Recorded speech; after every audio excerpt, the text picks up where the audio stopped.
বিসমিল্লাহির রহমানির রহিম। বাংলাদেশ কারিগরি শিক্ষা বোর্ডের অধীনে গ্রাফিক্স ডিজাইনের মাল্টিমিডিয়া প্রোগ্রামিংয়ের বোর্ড পরীক্ষায় অংশগ্রহণকারী পরীক্ষার্থীদের জন্য পরীক্ষা প্রস্তুতি 4-এর মধ্যে আমাদের আজকের আলোচ্য বিষয় কিভাবে প্রতিবেদন তৈরি করবেন।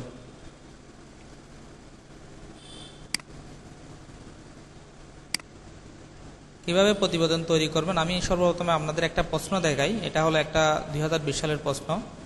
সাধারণত আপনার ব্যবহারিক জব এক্সপেরিমেন্ট 160 নাম্বার, প্রতিবেদন 20 নাম্বার, মৌখিক পরীক্ষা 20 নাম্বার। মৌখিক পরীক্ষাগুলো টিচাররা নিয়ে নিবে, কীভাবে মৌখিক পরীক্ষা কমন আসবে সেই বিষয় নিয়ে এবং 60 মার্কের প্রশ্ন নিয়ে আমরা আর একটা ভিডিও রেডি করব। পরবর্তী ভিডিওটাই হবে প্রতিবেদন কিভাবে তৈরি করবেন, আমরা এখন আলোচনা করব ব্যবহারিক জব এক্সপেরিমেন্ট প্রতিবেদন তৈরি করার সিস্টেম। এখানে দেখেন, পরীক্ষার্থীদের গ্রুপে ভাগ করে লটারির মাধ্যমে গ্রুপ ভিত্তিক যে কোনো একটি জব এক্সপেরিমেন্ট করতে হবে। প্রত্যেক পরীক্ষাতে এককভাবে নির্মিত বিষয় তথ্যগুলোর আলোকে নিজ নিজ ব্যবহারিক পরীক্ষার জবের প্রতিবেদন তৈরি করবে। এখানে তথ্য, উদ্দেশ্য, প্রয়োজনীয় যন্ত্রপাতি, কাঁচামাল, কাজের ধারা, ডাটাশিট, টেবিল, ফলাফল, সতর্কতা ও উপসংহার। প্রত্যেক পরীক্ষার্থী নিম্নলিখিত সংক্ষিপ্ত সার্বিক 6 নং প্রশ্নসহ প্রশ্নগুলোর উত্তর নিজ নিজ প্রতিবেদনে লিখিতভাবে লিখিত করবে। এখানে দেখেন আর একটা বিষয়,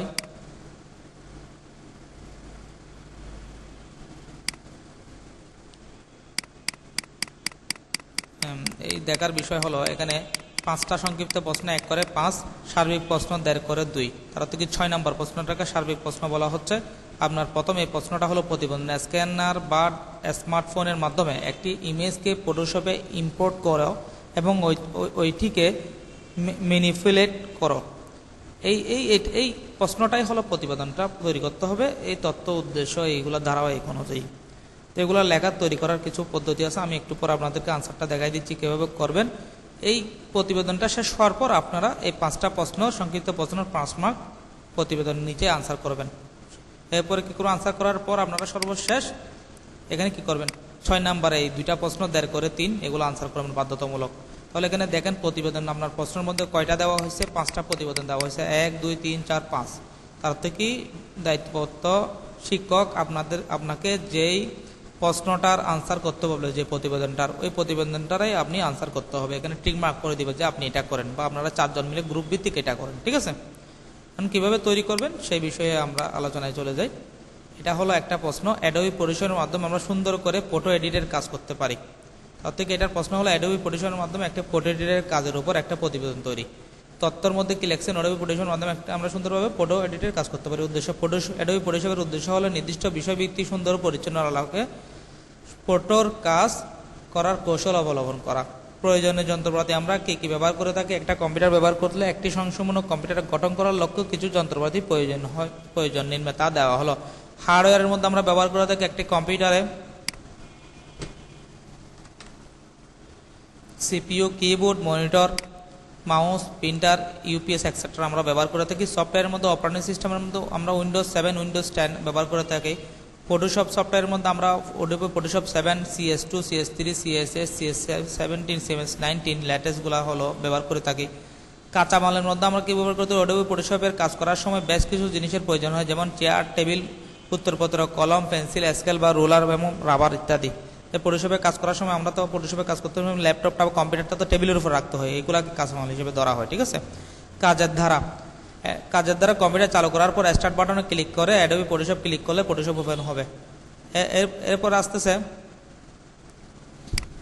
আপনি কিভাবে ফটোশপের এডিটের কাজ করবেন সেটা বর্ণনা আকারে লিখবেন এই কাজের ধারার মধ্যে একটার পর একটা। লেখার পর ফলাফল পরিশেষে ফটোর কাজ সম্পন্ন করা হলো। সতর্কতা, উপরোক্ত তথ্যগুলোর লিপিবদ্ধ করার জন্য লক্ষ্য বেশ কিছু সতর্কতা অবলম্বন করতে হবে। যন্ত্রপাতি ও বিদ্যুৎ ব্যবহার সতর্ক থাকতে হবে। অ্যাডোবি ফটোশপ যে কোনো ছবির কাজ করা হলে তা সংরক্ষণ করা হয়েছে কিনা তা নিয়ে সতর্ক থাকতে হবে। 3 নম্বর, পরীক্ষার বিষয়বস্তু অনুসারে প্রতিবেদন দাখিল করা হয়েছে কিনা সেই ব্যাপারে সতর্ক থাকতে হবে। উপসংহারের মধ্যে কি লিখব, উপরিউক্ত আলোচনার পরিপ্রেক্ষিতে বলা যায় যে ব্যক্তিগত কিংবা সরকারি বেসরকারি চাকরির জন্য ছবি সুন্দর ও সুচারু রূপে উপস্থাপন করা যায়। এটা হলো কি একটা প্রতিবেদন কিভাবে তৈরি করবেন সেই বিষয়ে আমরা আপনাদেরকে আলোচনা করছি। এরপর আপনি ওই 5টা সংক্ষিপ্ত প্রশ্নগুলোর আনসার দেবেন। উপসংহারের পর এরপরে 6 নম্বর প্রশ্নের আনসারটা করবেন। ঠিক আছে, এটা হলো আপনাদের প্রতিবেদনের উত্তর। এভাবে আপনারা প্রতিবেদনগুলো তৈরি করবেন, আপনারা ভালো নাম্বার পাবেন। ঠিক আছে, তো ধন্যবাদ সবাইকে। আমাদের নেক্সট ভিডিওর মধ্যে আমরা কিভাবে আপনার 60 মার্কের 1 ঘন্টা যে পরীক্ষাটা হবে ওই পরীক্ষার প্রশ্ন কিভাবে কমন পড়বে এবং প্রতিবেদনের জন্য এবং মৌখিক পরীক্ষার জন্য প্রশ্ন কিভাবে কমন পড়বে সেই বিষয়ে আমরা কিছুটা আলোচনা করব। ধন্যবাদ সবাইকে আমাদের সাথে থাকার জন্য।